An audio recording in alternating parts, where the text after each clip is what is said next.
Hi, my name is Paul Garcia, the host of PG How you started playing basketball?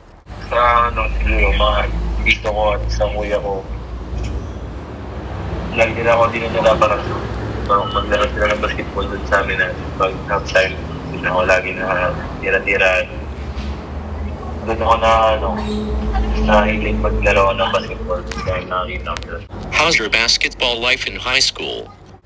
Okay na din naman, madaming, up and down, pero patuloy ko din kasi hindi naman kailangan sumuway para sa pangarap din na makuha yung gusto ko na pangarap.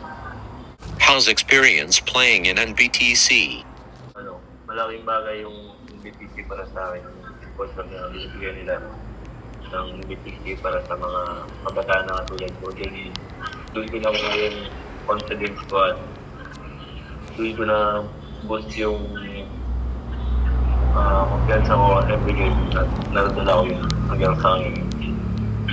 Why you choose PCU Idol? Senior high pa lang ako pero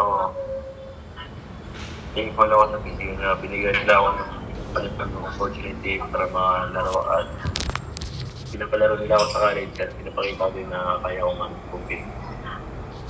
How's experience playing in the UCAL? Nakapanibago kasi collegiate na pero mabilis ko din ma-adapt yung mga sistema kung paano maglaro ng college at sistema lalo na yung sistema na binibigay ng coach, mabilis ko ma-adapt at makatulong din ako sa team. Whose teammate you learned the most?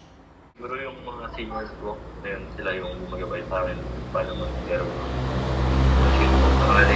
Madami ako na tulad ko nila. Ginaguide nila ako palagi at sinasabihan kung anong dapat ko gawin pag nasa loob ako ng court. Why you choose jersey number 7? Birthday ko kasi yun at yun din yung jersey number ng papa ko dati nung naglalaro ko siya ng basketball dun sa probinsya namin. Thank you for watching.